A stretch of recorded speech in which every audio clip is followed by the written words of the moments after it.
Okay, so you want to talk about DRX now because that's the hype that everybody's going on. I think we have to talk about like the Zeka versus Chovy angle later because that's the latest drama, I guess, is like calling Chovy bad for some reason. He was kind of bad in the match, but I think the angle on that I'll never get over is they can never state their own argument in an appropriate way. Like if people said this is a pretty good angle. If people just said, you guys tell me, because you could just say the same about Knight if you don't watch the LPL. If you told me every year you guys told me this guy's like the best mid laner not to win World, like, and then he comes to Worlds and he doesn't do anything. Great conversation starter. Now we can talk about like performance anxiety, like what happens maybe when they play people who aren't from their region that are not familiar. We can have all these, but it's always framed this way. See, the whole time he was never good. It's like, that's the one narrative that cannot be true, is it, you idiots? These people are the MVPs. They're the guys where week to week they're like unbelievable eye tests. Like that's the one angle cannot be the case on Chovy, isn't it? Like, but no one faked. Like, it wasn't fake news. No one like fucking manipulated the stats on the laning for Chovy for like 4 years or something. Like it is real. He was fucking amazing. It's just, by the way, we'll get into this later. It just has a problem in fucking pressure games apparently. But it's a totally different scenario from you were never good. What's really interesting about that is I feel like Zeka has been put in the high pressure games, the highest pressure he's ever been put in his career, and he actually finally like popped out of the Jack in the Box. Like for Zeka, for so long I've been told this guy is better than his stats show. He's really good. I believe he was on Billy Gaming when he was in China. Everyone's like, no, this guy's actually top tier. He's so young. He's got so much potential. The potential, Zeka's potential. And I'm watching him, casting him, and I'm like, this guy's not even a top 5 mid laner for most of the year. And it's like everyone is just doing the Jack in the Box like crank, like still cranking. Like, don't worry, he's gonna pop out. And I'm like, we're still cranking, right? Like, I don't know, he's never gonna come out. Like, and then suddenly he comes to Worlds, and it feels like he's doing better and better as these series progress, and as they become more important, and as they become more unrealistic. It's like he's actually had his time to shine, right? And I think he's loving it. I think he's loving playing in front of a massive crowd like this, which he's never done before. I think he's loving the pressure and what he can achieve, obviously, which he's not expected to do, is just allowing him to overperform from a psychological standpoint. Obviously, as mentioned earlier, I think his champion pool is very weak.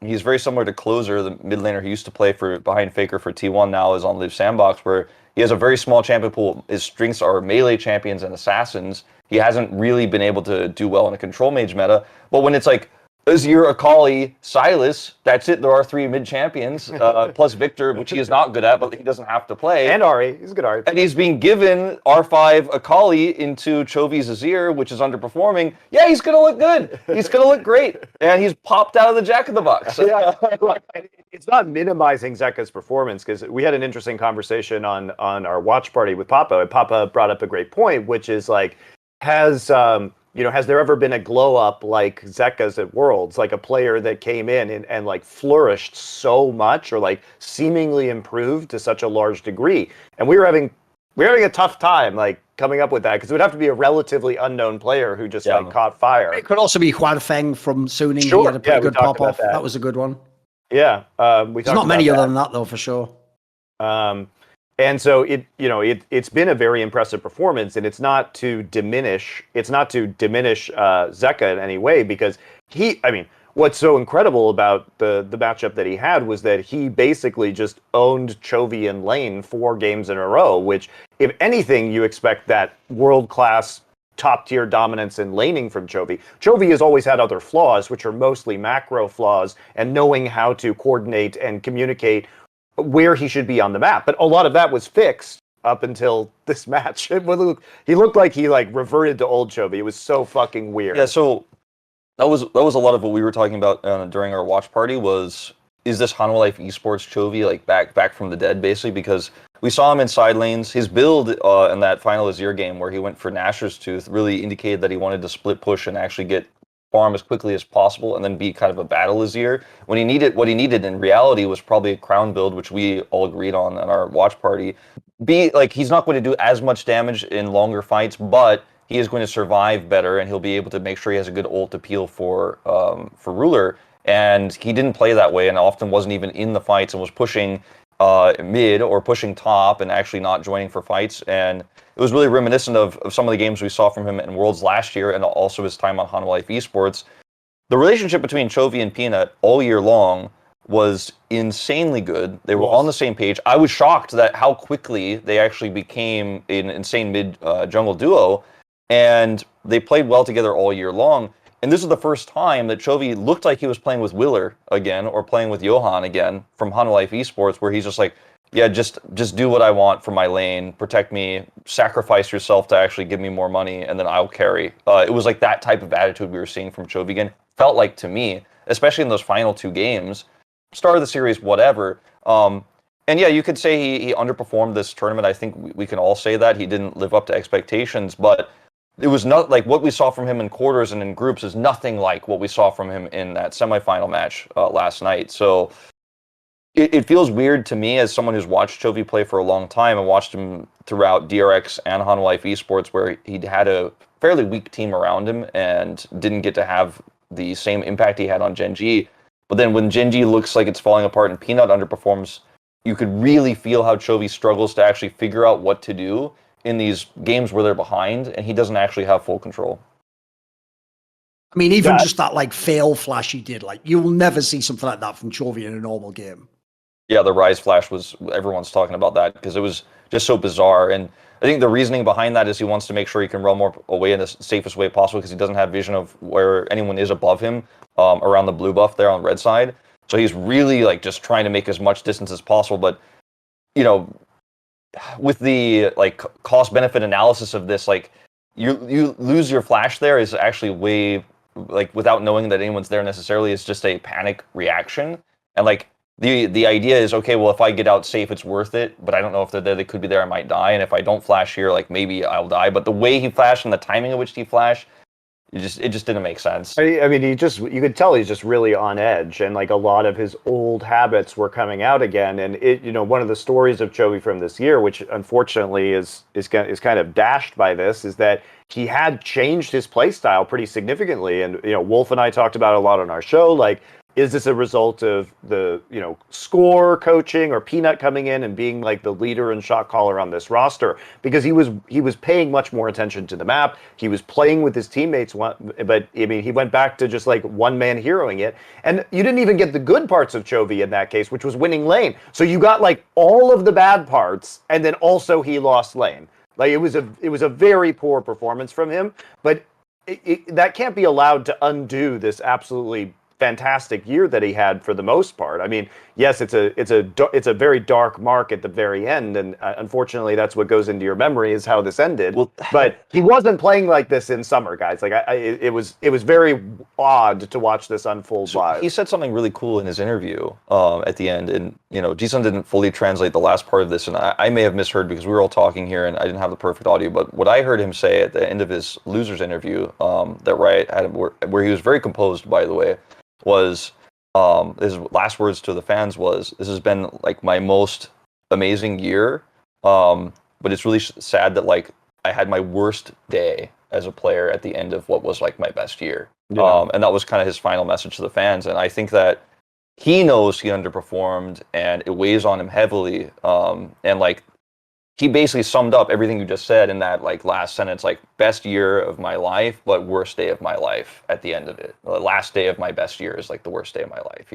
That's not directly what he said, but that's the meaning I think of what he was saying. And that's the tragedy of it all, is like it'll be a big mar on his career. Like he will be like his entire year, which was incredible in his best year, and as you said, changed his play style, etc. All the things people criticized him for, you couldn't see them anymore until he went back to old Chovy in this really critical moment. It's reminiscent to me of BDD on Gen.G last year, where he came in the clutch. Like he was actually playing so well in that series until he overdid the clutch and then like actually flashed forward and died and made a lot of mistakes, and they ended up losing that series. Both BDD and Chovy choking big time for Gen.G back-to-back, completely different mid laners, completely different play styles, but both of them actually having the best and worst of themselves, I think, in these really important semifinals. Yeah, I mean, One of the things, by the way, that on this topic that I think we have to set up is we will get to all the DRX hype later and all the great things they did, but this really was like it. Here's the problem I have with this series. This is a classic example of where I'm not a huge fan of underdog wins, because if this is like the underdog just came in and they played an amazing series and the other team was really good and they just beat them straight up, then actually I'd be super hyped for DRX in the final. I'd be like, fuck it, maybe they do just beat T1 if they beat GenG like that. But the problem is, remember how this series began? Not how it ended. It began, the first game was just easy. GenG just fucking toasted them. Then it looked like they were in an almost unfucking losable scenario in game 2. So they're like 1.5 games up, as it were. And now everyone's talking about, is this going to be a boring 3-0? Like the draft was shit from the. Are they even going to have it? Like, are they just out of options? Was that like a gamble draft or something? Like at that point in time, then you have all these mistakes. You have all the, like, one thing is, from that, like 1.5 games into this series, did GenG ever have a good team fight? It didn't feel like it. It felt like they could never group properly. They never fought properly. They were literally doing stuff like just using like summoners and TPs to just watch a dragon be taken without contesting it, then walk away. It's like the whole thing was like, I have to say this, as much as DRX caught the throw, what a choke job this was in general from GenG. Yeah, and it wasn't, you can talk about Chovy as much as you like, but Chovy actually played well for most of Worlds. Like, you have to look at Peanut, I think, because Peanut was getting clapped by Canyon in the last series.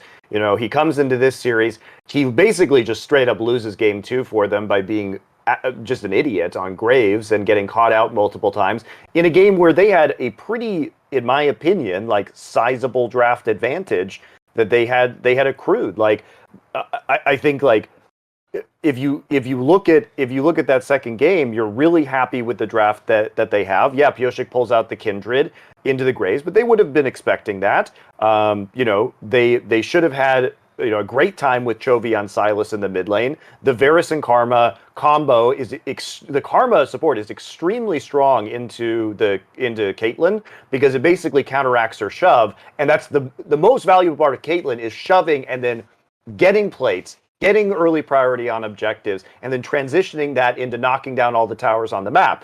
It's kind of like you have to hit the first domino in order for that to happen. And if you can't hit the first domino because you have a Varus that's clearing out like a lethality Varus that can clear waves from a long way away with a Karma, then you can't ever start that process, right? And they don't really, with this composition, have a lot of win conditions outside of Peanut like choking, and Kingen, to be fair. Kingen also was really good on the Gragas that game, hitting a lot of barrels and making Ruler's life very, very difficult, plus some insane plays from Zeka. But you see, like, everybody's like, oh yeah, that Zeka charm. But that's what you have to do to win against this composition. Like, you shouldn't have to, that's not a reliable thing to like think that I'm going to get this insane long range engage onto a Varus with this team. A Varus with flash and is running cleanse. I don't think he had cleanse in that moment, but it's hard. It's really hard. It's really hard, guys. And it was really Gen.G's misplays. But, the 4 of us were sitting here on doing this watch party being like, oh God, like, Papa was going off on this. He was like it's doomed. He was like, it's doomed. He was like, coming from the team side, he was saying like, oh yeah, if this was a coach, the coach would be apologizing at the end of the draft, being like, sorry guys, I put you in this situation. This is really, really hard. Good luck with it. I'll do better next time. Like it was bad, I think. And I agreed with a lot of Papa's takes on that front. At the end of the day, I was shocked that GenG in that final game put Chovy, after his performance in game 3 in particular on Rise, they put him on the Azir with a Kali counterpick for Zeka up, his best champion by far, by a large margin. And they were like, yeah, this is what we're going to do. You're baiting him into it, right? Yeah, and like, it's tough because you had the really bad Rise performance earlier. The champion pool right now is not very wide for mid laners, and it just felt like it all fell apart in the draft there at the end, and didn't feel unwinnable by any means. And Chovy is the guy who wins the counter matchups. That's what he does. He was the first Azir player to beat Sylas in the LCK Summer, and it was on like a 9-0 for Sylas into Azir. He made it 9-1 and won on the Sylas, or rather the Azir into the Sylas matchup. Like, that's what he does. But he got totally outclassed this time, and some of the stuff we saw in the draft was very concerning and questionable for DRX at times. And I think T1, because they have a massive champion pool in this meta right now, will completely dismantle them in that regard. But I think both teams really didn't play to their best. And Papa said something really funny at the end of Game 1's draft. He was like, I think both of these teams wish they had the other draft in terms of their play style, because that was just how it went, right? It was like the mind game of trying to deny things actually made them swap sides in the first game, but that didn't actually extend into the rest of the series. Peanut's deaths on Graves, those 2 deaths, was what cost them that game. It lost them the momentum. He was running an Eclipse build, so he wasn't as tanky, I think, as he thought he was. He was just like greeting for Raptors and vision control around there the first time he was picked. And I think that was the moment where if you're Chovy and Peanut's choking and he's messing this up, like you lose confidence in your jungler. And if you lose confidence in your jungler, like psychologically, you're just like, I can't trust Peanut's going to do the right thing. Then you start thinking, well, I have to carry this. If you're of the mindset like Chovy, it's almost like a mental drug where you're like, I can do this now. I'm going to get the minions. I'm going to side lane. I'm going to get the money, and I'm going to carry, like, kind of thing. And I think Chovy got into that mindset. He's like, well, Peanut's not going to do it. I have to do it today. And, like, that's a really unhealthy mindset to have in a best of 5 like that, where you lose confidence in your jungler. And maybe that's something that some of the issues we talked about in terms of egos on this team and how many resources all these players had on their individual teams before they formed, actually showing up at a big best of 5 here where, you know, if Peanut can't calm Chovy down or actually get into Chovy's mind space and be like, no, trust me, like I messed that up, but like we're gonna win this, like, and they can calm down and figure that out, then that's how you lose a best of 5 like that. Yeah, and I think the mentality probably took a massive hit too, because you're coming from this game where you should have felt extremely confident that you were going to win if you were Gen.G, right? Peanut kind of fucks it up. Okay, so let's go to the next game. They actually have a very good draft here, I think, where they take the Sejuani early. They actually just basically force DRX to pick Ornn, because if DRX doesn't pick Ornn, then Gen.G's going to pick Ornn and just play Sejuani in jungle. So they pick Ornn, and then they flex the Sejuani to the top lane and take Trundle. So you're like, oh, okay, this is looking like really good. Like, we have an extremely strong front-to-back team fighting style with Sejuani, Trundle, Azir, Ezreal, and Karma. We're feeling super good about this. We switched to the Ezreal so that Ruler had even less of a chance, because I actually mentioned after the first game that I thought they should have played Ezreal instead of Varus and accomplished much of the same thing, because Ezreal Karma is a known very good lane into Caitlyn Lux as well. So they make these transitions, and you're like, okay, like we're doing this. And then what happens? Doran just feeds his little face off in the next game. So you go from Peanut throwing to Doran, and we were talking about this as well. Why is he on Ignite in this game? Yeah, it doesn't make sense. He's not going to kill the Ornn. Like, there's no point to taking Ignite. Take the flash and play safe in the laning phase, and they completely run it down in top lane and get this massive disadvantage. And then all of a sudden, Chovy's just not even there when the rest of this team's trying to fight around the mid lane, and they're making mistakes. They could just take the mid lane turret instead of even going to that fight. And Flash on Sejuani is really strong because it extends your engage range as well. Like, it's not amazing in lane, generally speaking, and the Ignite is the more common one, especially if you have a lane partner that can empower you and get your passive. Like, Viego is extremely good at this, and you know, it's one of the reasons why Sejuani is so strong with a lot of junglers right now in this meta, even as a top laner. I mean, she's became a more jungle champ towards the end of things, but now, you know, still flex to top. But Flash extends your engage range, so it's not like you're losing a whole lot. You have more survivability top against dives, and you're going to be able to make bigger plays later on.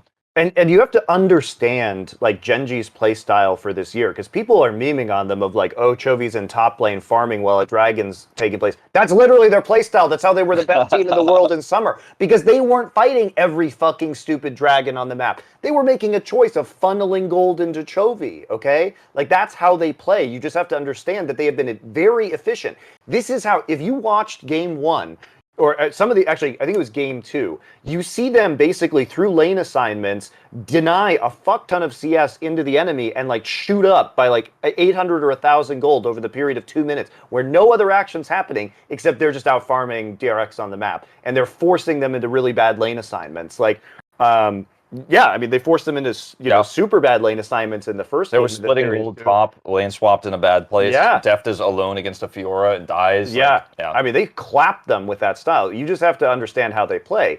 Now, a big problem, which I don't think anybody's brought up yet either, is that so much of their playstyle revolves around having mid priority because Chovy is so good at laning. You have to understand that this team is built around having constant mid pressure, and then Peanut being able to like buttress and gank into the side lanes, okay? But having that priority allows Peanut, it's like a jungle paradise, man. It allows you so much freedom to do whatever the fuck you want and to really like think about where you can apply the pressure or react to the enemy jungler very effectively.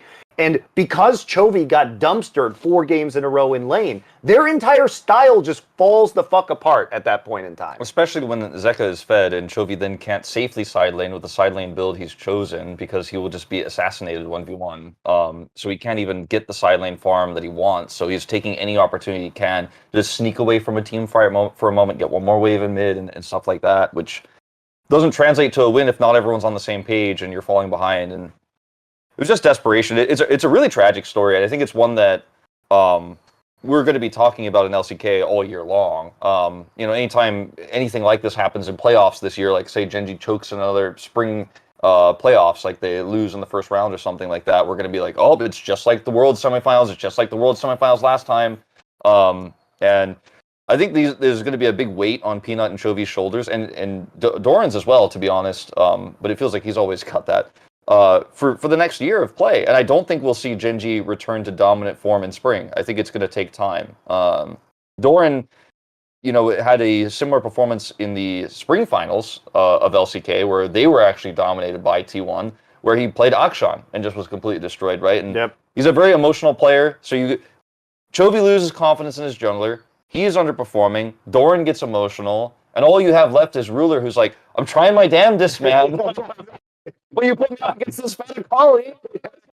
Exactly. And I think their coaching staff did a really good job of these drafts. I mean, like, I think that their game plan in game number 1 of taking the Sylas first pick, because as much as Zeka plays Azir, he's not actually a very good Azir player. That's the thing people have to remember about Zeka.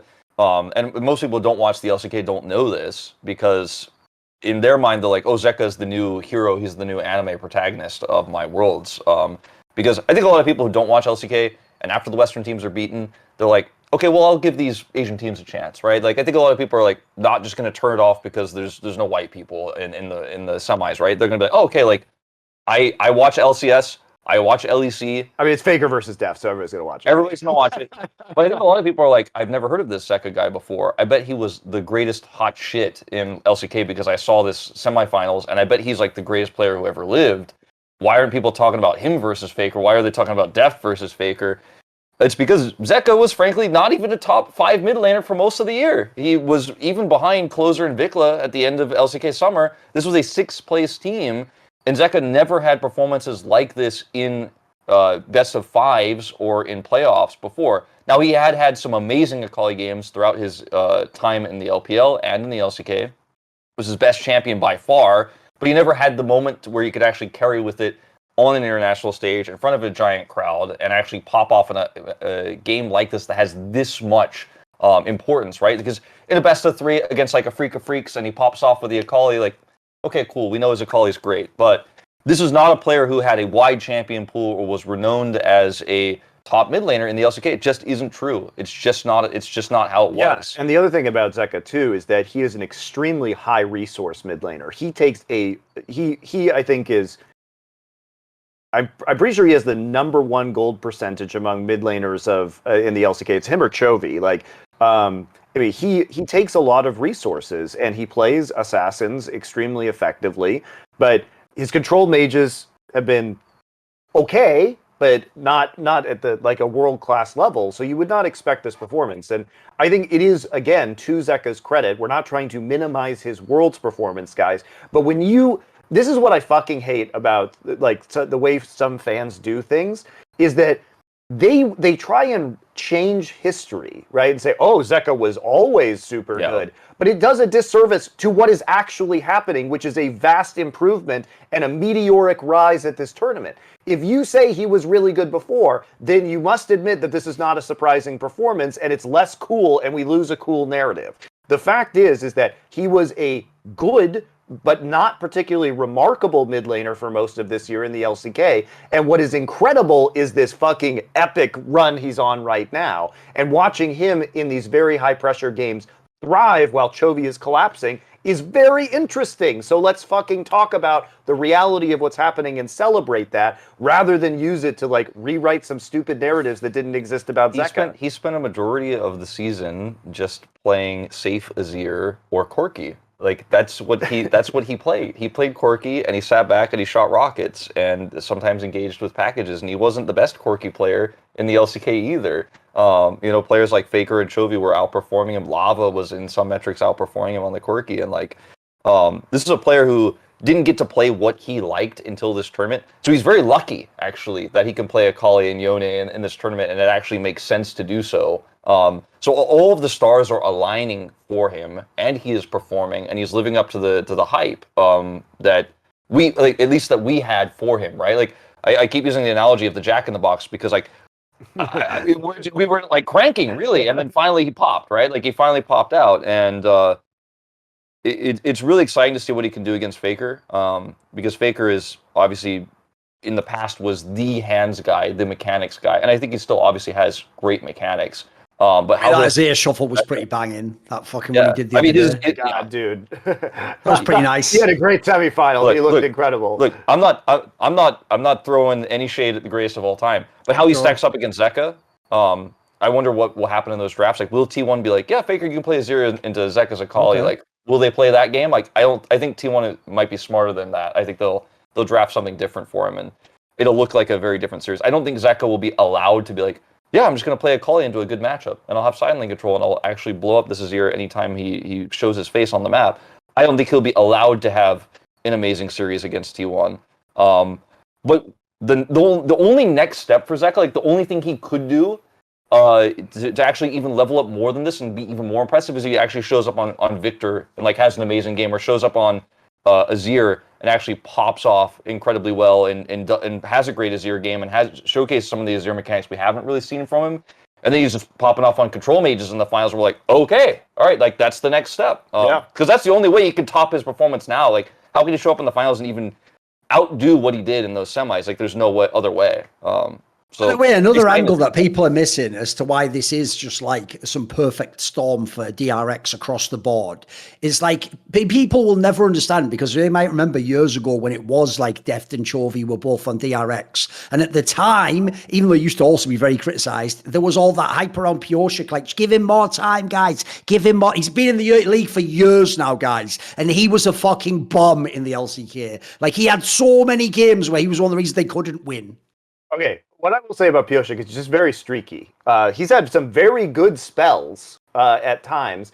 He also, like, for whatever reason, is like Canyon's kryptonite. I mean, if you watch the DRX versus Damwon games, like, he puts Canyon in the fucking dumpster. It's actually crazy. So he will have these short bursts. But what I've said before is like, there's the Pioshik rule has always been, if he is good, his teammates can't be good.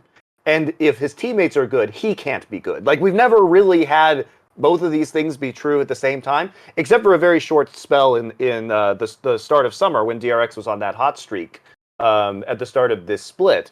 So Pioshik, like, you know, they had to sub out Juhan in very like important matches towards the end of the split in LCK. But he played really well. He played extremely well in this series. It's crazy. There's so many parallels to draw between Hanwha Life Esports and their run to get to Worlds last year and actually DRX, in that Hanwha Life Esports suddenly started playing Wheeler, who was the jungler who played with Chovy throughout Worlds. He was not played basically at all, and then they played him at the very end, and then they go to Worlds, and then they make Worlds quarters, obviously face T1 in the quarterfinals. And then you have Juhan, who's in the same sort of role, where he just suddenly appears in this really critical moment and basically carries them there. The difference being that Juhan is not played at Worlds outside of like one game in play-ins, maybe 2 games, I can't even remember, but he hasn't been played obviously since, and I don't think we'll see him in the finals or anything like that. But it is just crazy. DRX's story, 6th place team. It realistically, I mean, I really think it should have been KT who's actually here and not them. Like, KT choked in their Worlds qualifiers big time. They were favorites against Damwon. They choked that as well. Like, KT basically should be here. We could live in a completely different world right now. And who knows what KT would have done in quarters if they made it. But DRX just keep winning. They keep silencing They're like haters. it's fucking crazy. It's insane.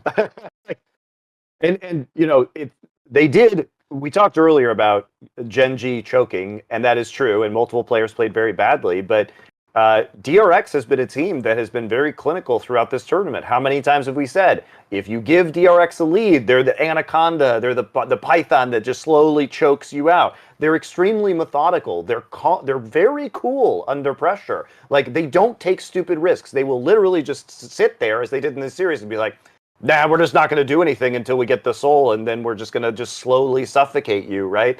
So this is I mean, their macro game has been good. I think Kingen had a very good series. Like, they all had a good series, except for maybe Beryl to like a lesser degree. But yeah, you look at this roster, and they all seem to be coming up at the right time. And I think that there's an underrated aspect of this as well, which is that they are playing with no pressure. They're playing with no fucking pressure. Nobody expected point in them. Time. Not in the regionals, not in the groups. Not even in the fucking any of these matches. It's why, actually, by the way, I wouldn't even get out. That's actually why they actually have more than a 0 chance in the final, in my opinion. Is they also don't have any pressure there. Like, if they come second, they had the best tournament they could ever imagine, pretty much. Yeah. And, just briefly to go back to the Pyosik point. Also, you know what really fucking helps as a jungler? Want to see more cool, funny, interesting clips based on topics from my content? Well, subscribe to this channel then, or, you know, be a pleb and don't.